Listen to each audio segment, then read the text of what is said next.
Greetings, my name is Rudimentary Rob. Welcome back to my Trailmaker series. Today is going to be a big one. We do rather a lot and we make quite a few updates to our blueprints. So, find yourself a comfy seat and let's get this show on the road.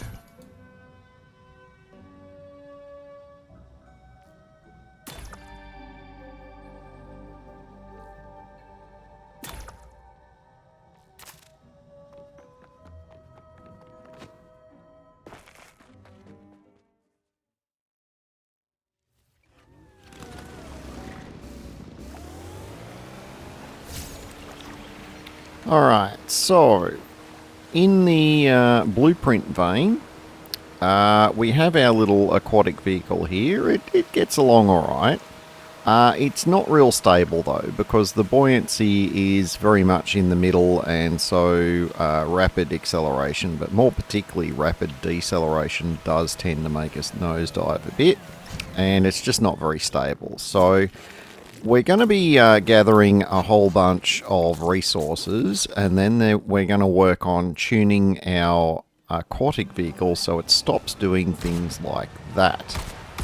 And getting bulldozed over, and generally being quite literally the worst thing in the universe. Well, actually, honestly, some of the creations I had before this thing were definitely the worst thing in the universe. So, suffice to say, there's going to be some very significant upgrades. Now, funny story, I've done a bit of offline grinding, and I've recorded 2 other sessions. I'm going to say I'm still tuning my water vehicle at this point.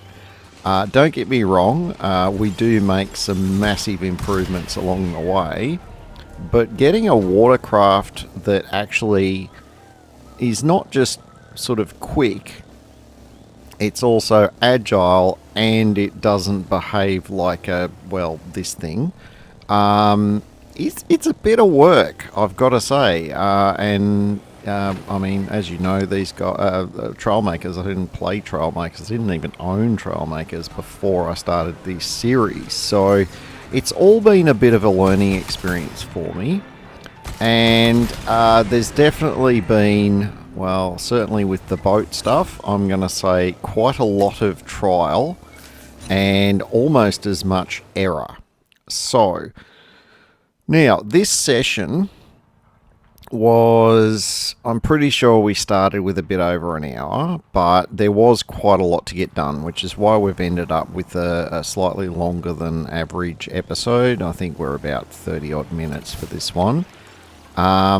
We're working on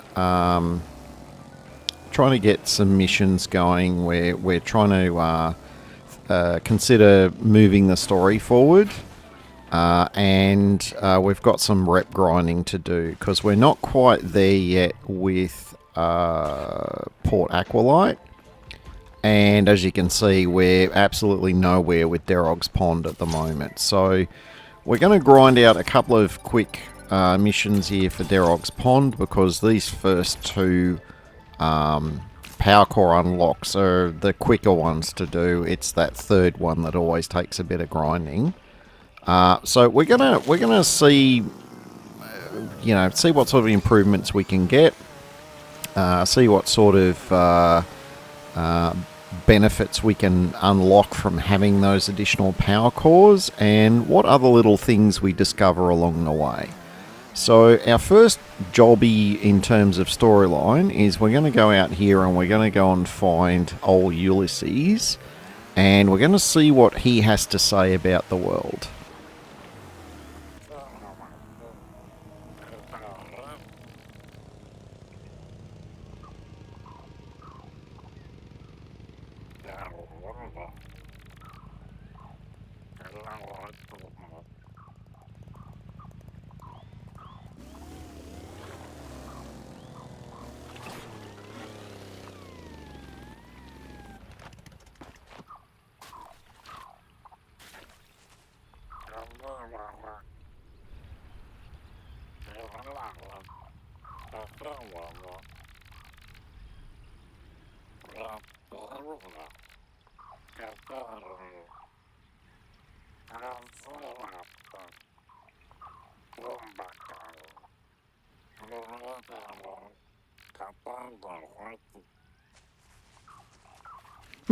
Alright, so, yep, old Ulysses definitely has a way with words.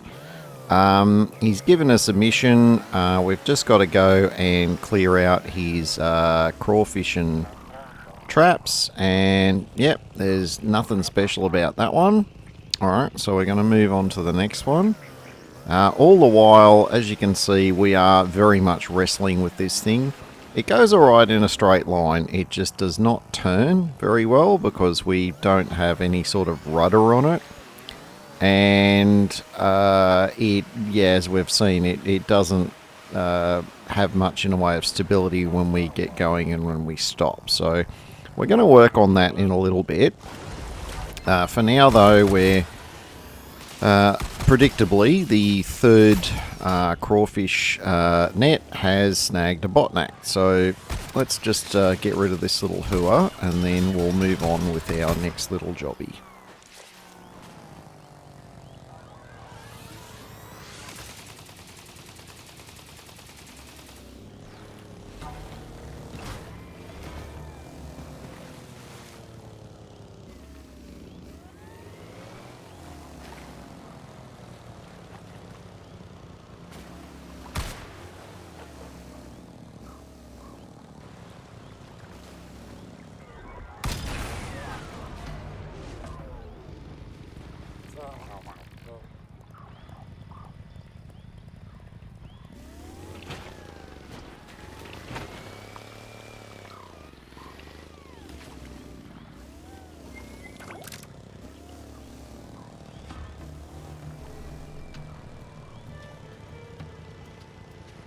Oh yeah, that's something to be aware of out here in the bog. The Botnaks, like, they respawn in certain areas, and honestly, the respawn timer is kinda nuts sometimes. So if you're intent to give your vehicle a really good thrashing, and it's an aquatic vehicle, definitely come out here into the bog, because there is an almost never-ending stream of Botnaks sometimes, but it's all good. All of this stuff is here to test us, and we're battling on, but we're definitely a little worse for wear. We're going to take care of these guys, and then hopefully we can get back and have a quick chat with old Ulysses about what he wants us to do next.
Destiny is a powerful tool in these, epic stories of... Oh, wait, anyway. Yes, so old mate's gone off to seek his destiny.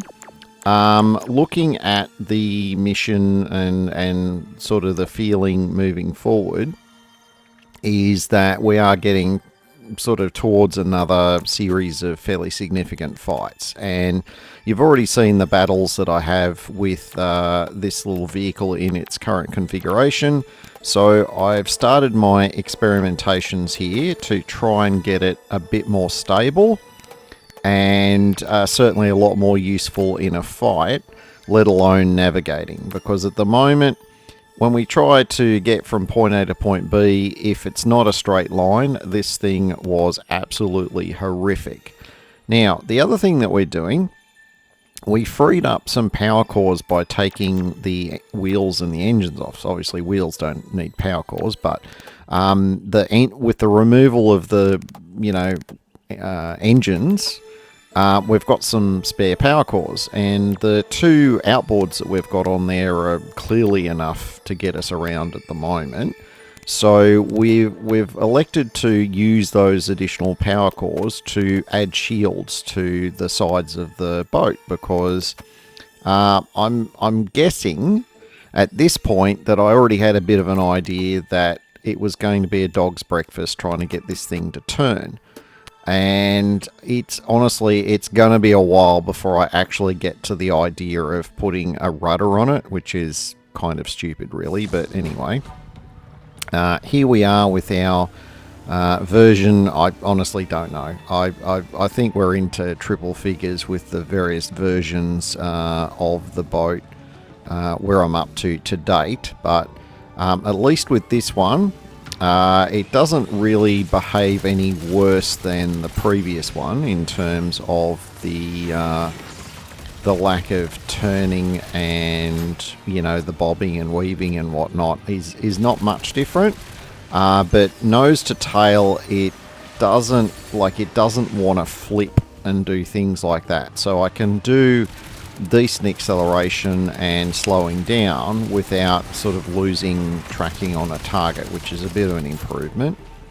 Now, other observations that we made, we've swapped the shotguns out because out in the swamp, while we're not able to maneuver very well, we really need our guns to do a bit more of the hard work. And so, just as a little experiment, I've swapped the shotguns out for a couple of smart guns, or smart cannons, whatever they're called.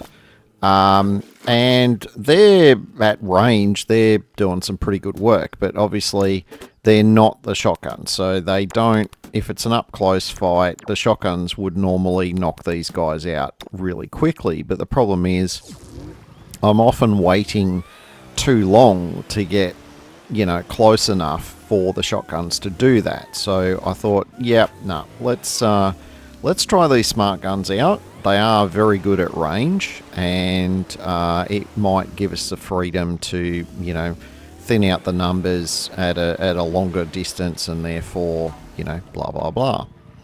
Anyway, we are still battling with our sea trials, and out here in the bog, there is a never-ending stream of Botnaks, so in between killing Botnaks and achieving weird acrobatics with our boat, we're going to be doing some tuning to see if we can get this thing running any more stably than it is at the moment.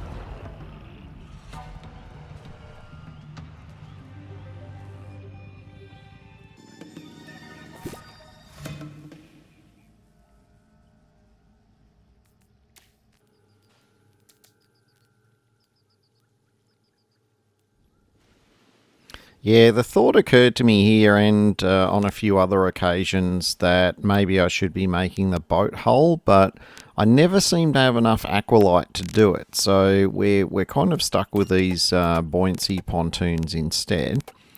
Now, I'm proceeding on for most of the, in fact, I think it might even be all of the reworks that I'm doing in this session are all on a false premise, which is that the little fins actually provide steering when they don't. They're just fins. They don't have like flaps or anything on them. But my brain was thinking, oh yeah, these should be providing steering. So I was kind of battling against that, false assumption for pretty much this whole, time, and quite possibly for some later sessions as well. One thing I did identify though with these smaller pontoons, the stability was pretty bad. So I decided to widen the craft, and I can see immediately that that's making a huge difference. And now we're looking and we're going, no, this is just terrible. We need to try and get some steering going. And it's oh, hello, we've worked it out. Yep. We need to put these rotating servos in so that we can mount the fins on them. And then we get to have steering. Hey, woo, we finally got there. Well, we're not there yet. There's going to be a lot of troubleshooting with this. I keep putting aerodynamic pieces in just to try and make the thing a bit more aerodynamic so that we can get as much speed out of it as we can.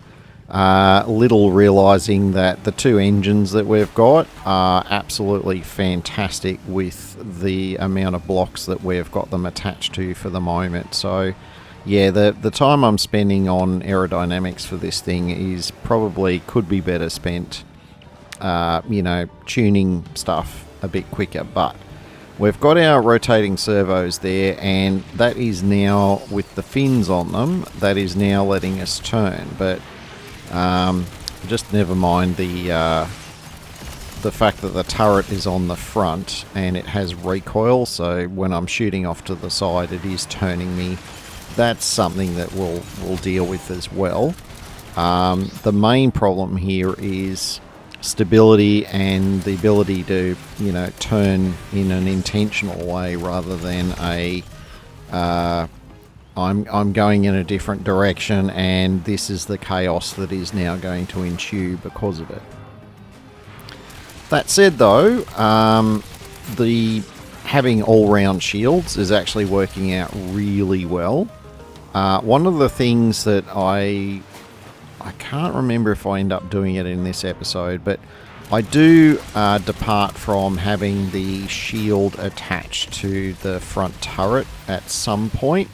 Because if I've got all-round shields, it makes sense to have all-round shields, whereas when I'm rotating my turret around, I am actually leaving an area exposed to Botnaks shooting from that angle. So that is an improvement that I do come across. Some of these repair glitches, oh my lord, they're yeah. Anyway.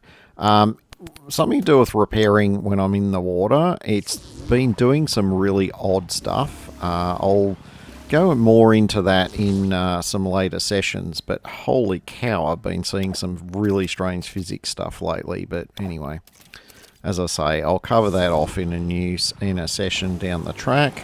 We've finally got some steering. Ha ha, that was hardcore. Alright, so now we've got steering working. We need to tame the rest of the boat a bit. And putting that weight on the front means it doesn't nose up as much when we hit the gas, and that's a good thing.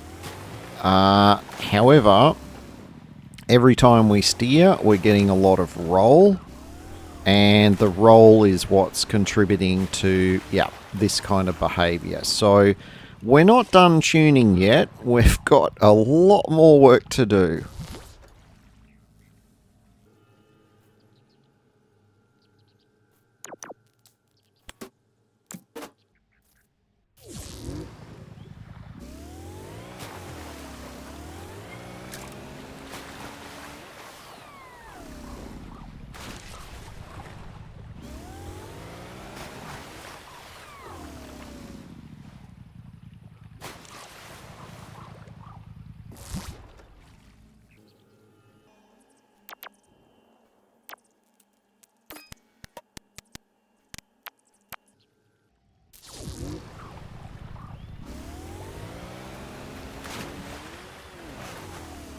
Yeah, I'm mentally screaming at the screen here because I know there's a function in the game that allows me to see the aerodynamic stuff. I mean, I've seen it before when I've been watching some Scrapman videos in the past, and honestly, the amount of times that haven't even thought to turn that on, if I had, I would have realised that the reason why we're getting such violent turning You know, where it noses down. Well, the corner goes down into the water, and it causes us to turn violently. The reason why that's happening is because these small pontoons, they're fairly well immersed, because retrospectively I can say that they're not really enough buoyancy for a vehicle that's going to be moving as quickly as this does.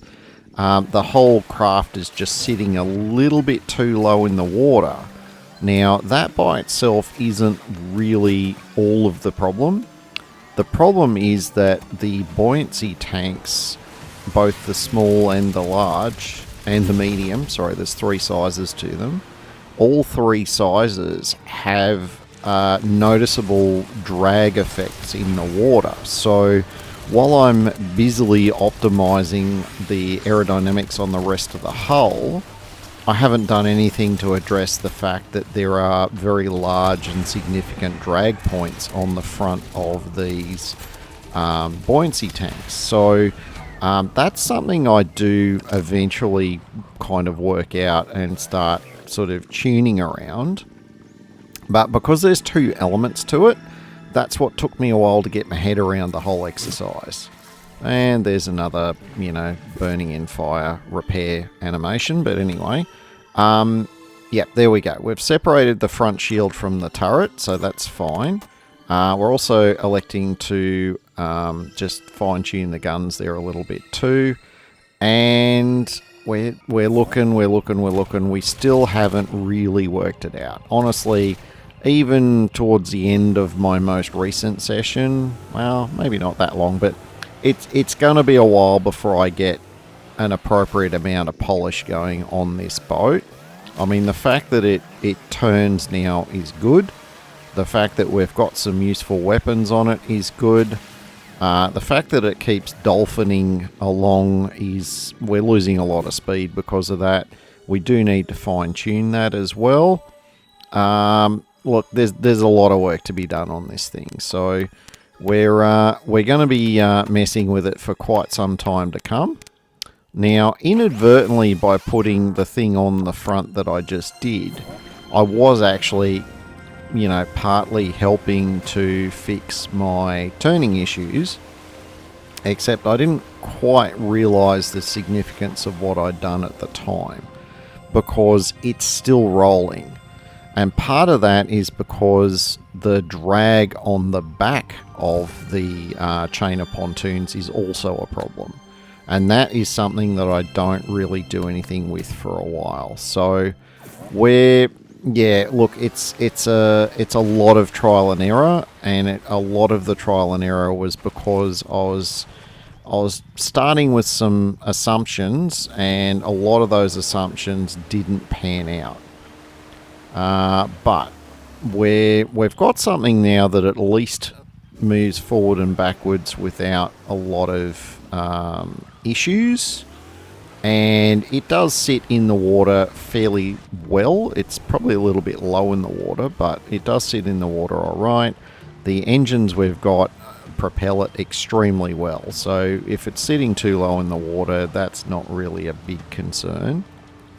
But the turning is going to be the bane of my existence for the next probably 2 play sessions, and then I hit upon the formula, and now, oh my lord, the boats I have now are just absolutely fantastic. So stay tuned for those in a future episode, but for the moment, just bear with the cringe.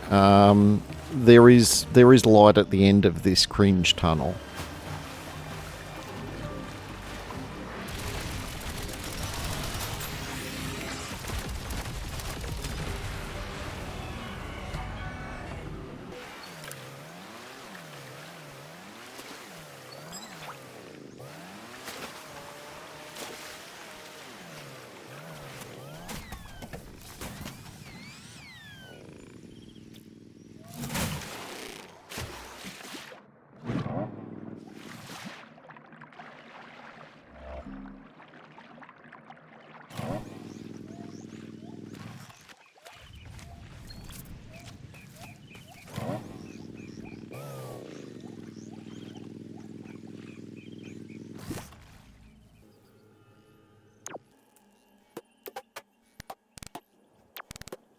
Alright, this is where I begin my experimentations with the large buoyancy tanks. And for a vessel of this kind of block count, I'm going to thoroughly recommend their use. You can already see, even though I've got the tanks mounted kind of high on the boat, you can already see the additional buoyancy I'm getting from it. But they're also providing a lot more stability. So without changing anything else, you can see I'm now turning, but the additional buoyancy is preventing a lot more of the roll. Some of that's because the tank is obviously adding a bit more width to the vessel as well, and I won't discount that that's part of it too. But overall, they are so much better than the medium-sized ones, having just the medium ones exclusively. This is already, almost night and day compared to the issues we're having before. But then we've still got some improvements we can make. So we're out and about, and we're feeling a bit more confident, and we've found ourselves a little mission location on the map. And we're going to go and have a little chat to this fella and see what he's got for us.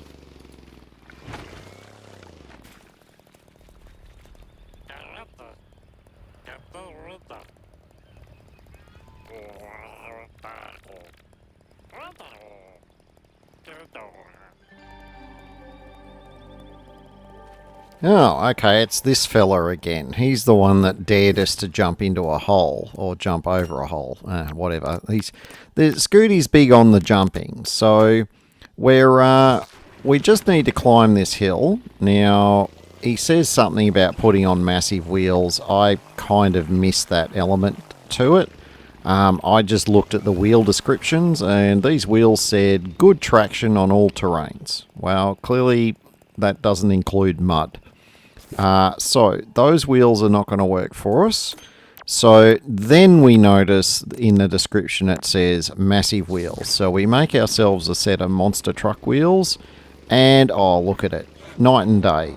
And we are able to get up to the top of the hill, and he goes, oh, okay, you made it, great. Now I want you to jump off a cliff.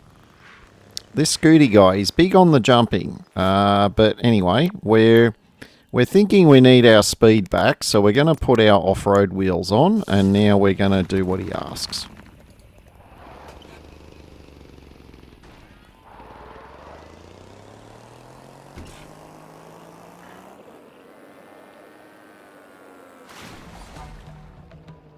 Yeah, pretty much aced that one.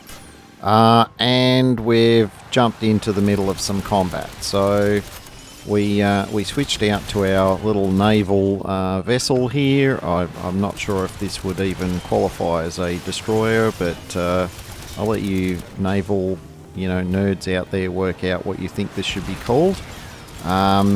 We're pretty well set up to deal with these guys, so we're going to knock them out. And oh, okay, looks like we've got a few more guys showing up. Oh, there might be a couple of waves to this fight. Let's see how we get on.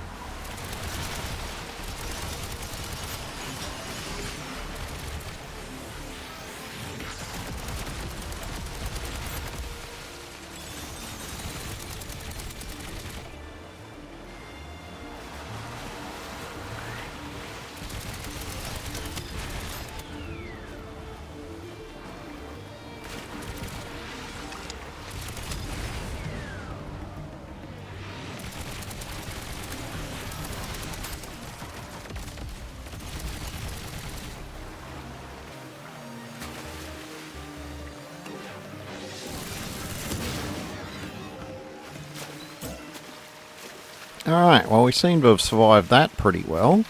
I am noticing... Ooh, hello. Maybe not.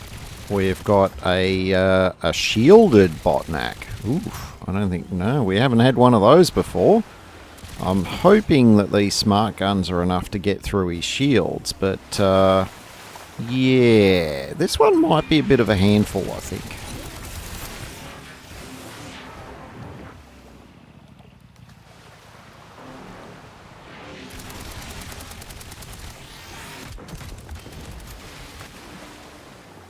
Oof.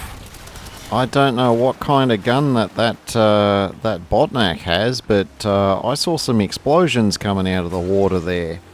I think he's, I don't know, maybe a grenade launcher or something, but he hit. I'm hoping I don't get hit by any of that. I don't think these shields are designed to repel firepower of that magnitude. Yeah, alright. I did the Akbar. Couldn't resist.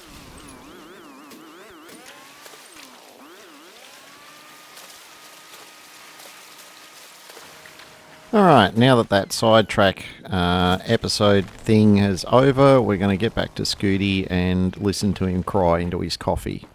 Bwahahaha.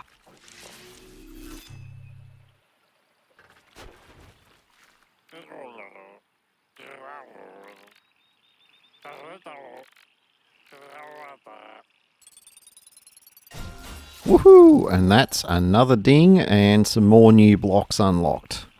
Well, we're definitely making some progress now. Alright, we're going to get some more of this rubber. We're going to go and sort of gather a few bits. But we're also going to do a little bit of fine-tuning just to see if we can maintain a bit of stability in our turns. But I already know that the little tweaks that we're applying, they make a lot less difference than what I'm expecting them to. But look, at this point, I'm happy to accept the vessel as it is, simply because it gets me from point A to point B. It's pretty quick, and if I'm reasonably patient with the turns, it manages those okay. So we're going to call that one a bit of a win for this session. We're handing in the mission to kill the drones that we had, and that's unlocked a power core for us. We'll be able to take advantage of that when we're doing some more tuning. We've got, yep, okay, so the settlement task, we've only got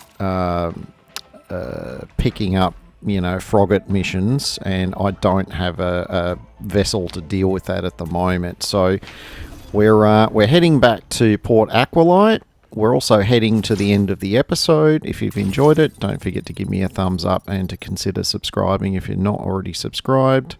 Until next time, my name is Rudimentary Rob. Thank you very much for watching and have an absolutely fantastic day.